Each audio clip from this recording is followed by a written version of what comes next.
everyone! There's a lot of songs that are nice to listen to but actually don't exist, and there's songs that do exist but have a dark meaning behind them. But what's even scarier? Some songs are so disturbing they've created entire urban legends around them. Let's take a look at some of these strange and terrifying songs that you probably shouldn't listen to alone. This sound is used a lot in Roblox stories, role-playing, and creepy explaining videos. But apparently we have never heard the beginning of the song before because in my opinion it sounds like it's reversed and quite creepy. But you know what? I'm not the only one who thinks this song has some seriously dark vibes. People all over the internet have been talking about how unsettling this melody really is, and the stories behind it are even more disturbing.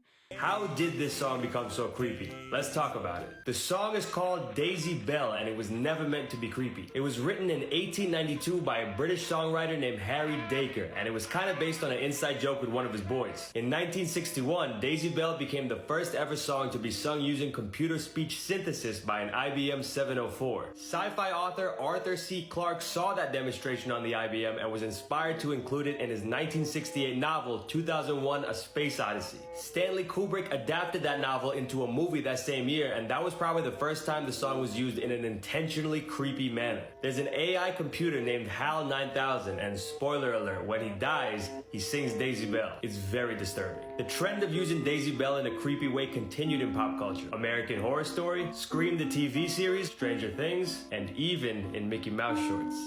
Let's talk about this sound. This song below is made by someone called Cold. The song is sort of creepy. As the first sound, you hear some weird buzzing noise. There's nothing bad in this sound. I've already listened to it already, but if you don't like hearing weird audios, then pause and skip to 2:15. Or maybe it isn't a buzzing noise, but somebody speaking Russian but reversed. I can't find the original, but in the next part, there is some loud noise. After that part, the nursery rhyme Daisy Bell is played, but it sounds cursive.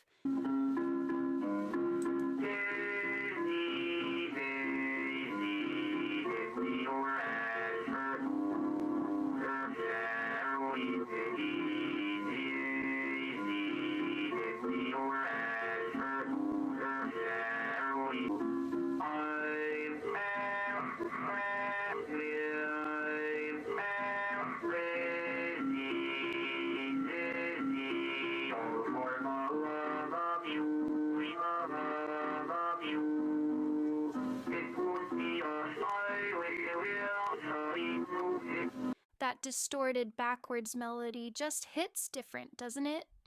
I think the creator of the song is Russian, although this is not the only song that they made. So clearly this audio is not the original beginning to Daisy Bell. That is just a rumor. That audio that we just listened to was made by a completely different artist who does not take part in the Daisy Bell song. However, this artist who seems to be Russian did use the Daisy Bell song in his audio, but it sounds very horrifying and really weird. People think that he reversed it, and honestly, any song that is reversed sounds super creepy anyway, which is why there's a lot of videos telling you to never reverse audio, because it just sounds strange when it's reversed. Now, speaking of sounds that mysteriously disappeared, if you were an old Roblox player, then you may have heard of the oof sound on Roblox whenever you died in a game, but Roblox removed that sound years after having it, and replaced it with a new sound which took a while for players to get used to. Many players are still confused on why Roblox removed its iconic oof sound, but the truth is the oof sound didn't even belong to Roblox in the first place. Let's talk about The oof sound. So you know the oof sound, right? It's a famous sound that occurs when someone dies in the game, but it was removed in 2022. They got the sound from a copyright-free sound effect pack, but it was actually not copyright-free. The oof sound was made by a guy named Tommy Tallarico. Tommy Tallarico eventually sued Roblox for the sound. He claimed that Roblox stole the sound that he made. He said it was originally for a game called Messiah. Roblox was given an option to pay $10,000 for the sound, but Roblox refused to buy it. This led to a lot of hate. They said Roblox was selfish since they are a billion-dollar company, yet they still refused. But some disagree with that. That's all for today. Stay safe. Let's talk about the oof sound. So you know the oof sound, right? It's a famous sound that occurs when someone dies in the game, but it was removed in 2022. they got the sound from a copyright-free sound effect pack, but it was actually not copyright-free. The oof sound was made by a guy named Tommy Tallarico. Tommy Tallarico eventually sued Roblox for the sound. He claimed that Roblox stole the sound that he made. He said it was originally for a game called Messiah. Roblox was given an option to pay $10,000 for the sound, but Roblox refused to buy it. This led to a lot of hate. They said Roblox was selfish since they are a billion-dollar company, yet they still refused. But some disagree with that. Honestly, I would sue Roblox too if they used my audio for so many years and made Roblox players think that it was originally theirs this whole time. But I'm kind of confused on why allegedly Roblox didn't buy the audio for only $10,000. I guess it was maybe because they finally wanted to be original and not use someone's work. Personally, I like the new Roblox death sound, but when it first came out I thought it sounded horrible. But after 3 years of hearing it consistently, you get used to it. I didn't pay too much attention to the Roblox death sound anyway, so it didn't bother me much. There's been this song that a lot of people have been saying that it sounds awesome, and some people even consider it their new favorite song. But the strange thing about this song is that it doesn't exist at all. Let's talk about Song doesn't exist. people claim they might have heard the song before, but it was never found at that time. It all started when someone named Carl92 uploaded the song to whatsatsong.com. The website helps you search for the song you're looking for. After the song was uploaded, it went viral, and people were curious about it. Then it was uploaded to YouTube, but it wasn't the original version, it was remastered. People tried their best to find the song, but still nothing. Until Reddit users found the unidentified song. The title of the song is called Ulterior Motives, also known as Everybody Knows That. It came from a film or movie that is not for kids. You can watch the song on YouTube. Anyways, I'll see you later. Keep safe. I did some deep diving on it and was actually able to find out why it doesn't exist. The song that does not exist, Unidentified, everybody claimed of hearing this song at least once in their life, but this song has never been found. This has confused Reddit users after it appeared out of nowhere in 2021. One day, someone with the username Carl92 uploaded the unidentified song to a website called whatsong.com. This website helped identify songs you don't know. The song would go mega viral, leaving everyone curious. The song would then make its way over to YouTube to be remastered. After it appeared on YouTube, people tried their hardest to find the song, but they unfortunately couldn't. This led to people coming up with theories like the song being AI generated. People thought this song was produced by AI because of the unique singing. Another popular theory is that the singer's first language is Japanese because of the accent. The singer could have been someone named Kazumasa Oda, a popular Japanese singer from the 80s and 90s, but there's no proof of anything, so the song is just lost media. Nobody can find the original artist or name of the actual song. This song may seem creepy because you can't find it anywhere, but it's actually not at all. After doing some research on it, people are saying it's by Christopher Saint and the song is called Ulterior Motives. On the other hand, some people are saying that this song is from a movie and the song is called World of Lies or Everybody Knows That. But a lot of people are saying that it is from a scene in an adult content show. If you know, then you know. But either way, the original song doesn't exist, and what you're hearing is apparently a recreation of it. So there's this song that you supposedly shouldn't listen to at all. Let's talk about Don't Touch My Pizza. This girl claims this song is made in 2027 or 2028. If you watch this on your PC, iPad, laptop, and TV, you will be hacked. Warn this to your kids. If you watch this, you will be hacked forever, that's all. Stay safe, guys. What? I'm gonna be hacked by a song that was made in 2026 or 2027 when I'm in the year 2025. I think this girl is a time traveler or something, 'cause wow, I didn't know I could get hacked by a song that's made in the future. She's amazing for warning us 2 years earlier. But wait, there's an update on the Don't Touch My Pizza song. It's actually a real song. It was made about 10 months ago from today. It's actually a virus app, which when you click the app, it leads to the Don't Touch My Pizza song. Just a reminder, don't touch my pizza, or you will regret it. You really will. I'll keep my composure, things will get out of hand. Don't know what I'm doing, I made this at 4 a.m. Just be yourself, man, it'll be alright. Don't let them test you, you gotta put up a good fight. I'm really sleepy, so it's time to rest. I'm ending the song now, I hope you have a good night. So the girl was right, it can hack your device, but it was not released in 2026 or 2027. I'm pretty sure most of you guys watching this right now have heard of APT before. It's a very popular song by Bruno Mars and Rosé. It has 1 billion views as of right now, but there's a remix version of it, and it sounds quite interesting. Let's talk about this song. All you gotta do is just meet me at the Okay, so this is only my opinion. Like, how people find it cool. No hate, but when I listen it was so cringe like help. The APT song was good. Until that remix came.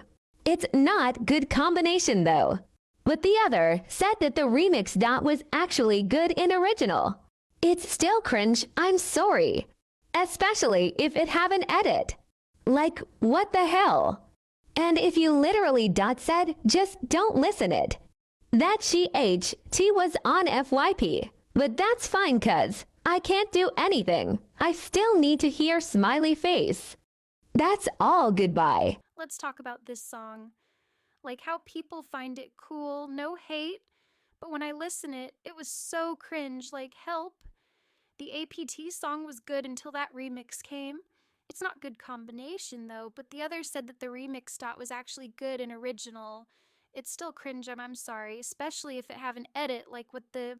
And if you literally dot said just don't listen it that was on FYP, but that's fine because I can't do anything. I still need to hear smiley face, that's all. Goodbye. Oh my god, this girl is so hilarious.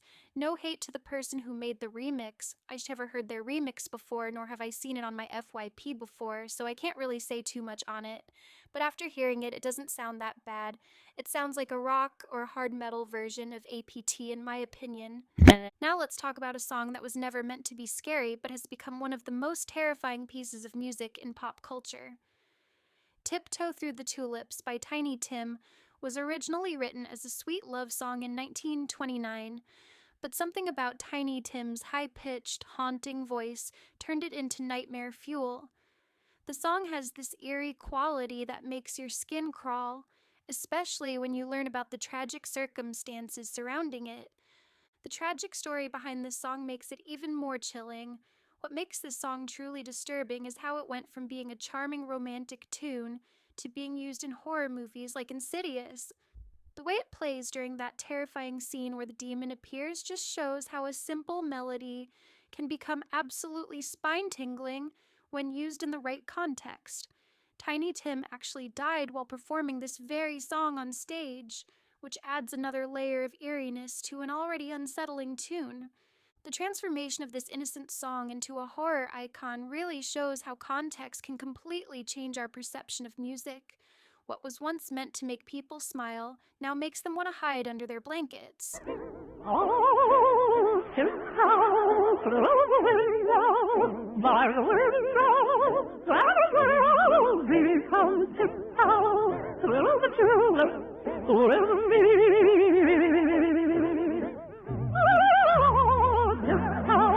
From the garden, by the garden, tree comes tiptoe through the tulips.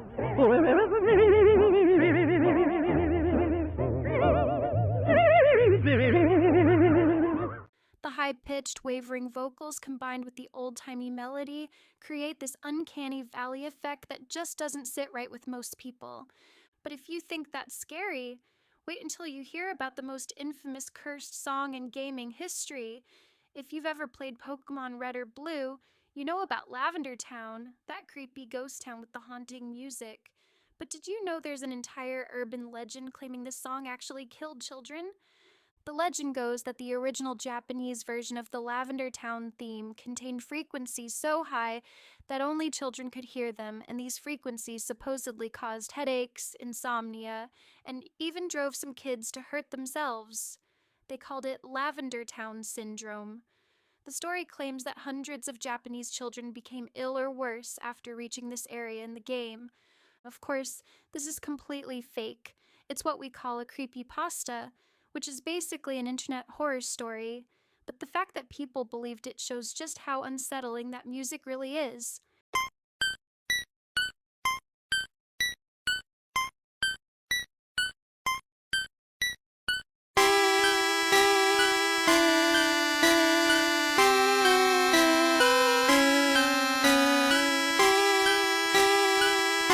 Nintendo never actually used frequencies that could harm children, but the myth persists because that Lavender Town theme is genuinely creepy as heck.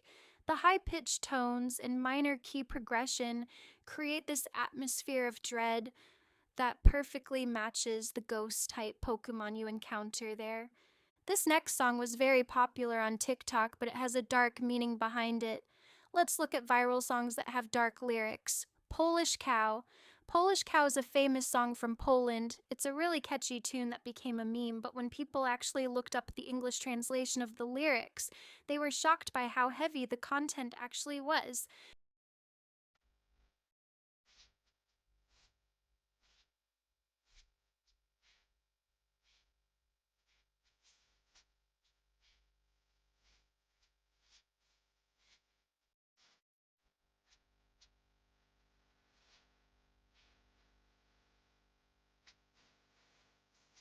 The song sounds so innocent and upbeat with its bouncy melody and cheerful rhythm, but the lyrics are discussing some pretty serious and dark topics. From my understanding, the singer is talking about substance abuse, depression, and feeling isolated. It definitely could have been worse. There's songs out there that are horrible, but this one caught people off guard because there's such a stark contrast between the happy sounding music and the depressing lyrics. This is actually pretty common in music. Sometimes the catchiest, most upbeat songs have the darkest meanings. It's like the musical equivalent of a wolf in sheep's clothing. The Polish Cow became a perfect example of how language barriers can completely change how we perceive a song's message. Before we wrap up, I want to talk about something really important. Throughout this video, we've mentioned reversed audio several times, and there's a good reason why people say you shouldn't listen to songs in reverse. When you play music backwards, it creates these weird, distorted sounds that can genuinely be unsettling. Some people believe that certain reversed songs contain hidden messages, though this is mostly just our brains trying to make sense of the garbled sounds. But what's real is that reversed audio can sound absolutely terrifying. The human brain isn't wired to process backward speech and music, so it creates this uncanny valley effect that makes us feel uncomfortable. That's why there are so many videos out there telling you to never reverse audio, not because there are actually hidden demons or curses, but because it just sounds genuinely disturbing and can mess with your head if you're not prepared for it. Your brain tries to find patterns and meaning in the backward sounds, which can create this really eerie feeling like you're hearing something that shouldn't exist. So there you have it, songs that are cursed, songs that don't exist, songs with dark secrets, and songs that accidentally became horror icons. The power of music to affect our emotions is incredible, whether it's making us dance, cry, or in these cases, genuinely creep us out. Remember, most of these scary stories are just urban legends or internet myths, but they show how powerful music can be in creating atmosphere and emotion. Sometimes a simple melody can become terrifying just based on the context we hear it in. Music has this unique ability to tap into our deepest fears and emotions in ways that other forms of media just can't match. If you made it this far, make sure to like and subscribe, and maybe think twice before listening to any of these songs alone in the dark. Stay safe out there, and remember, not all songs are meant to be played at 3 a.m. What's the creepiest song you've ever heard? Let me know in the comments below.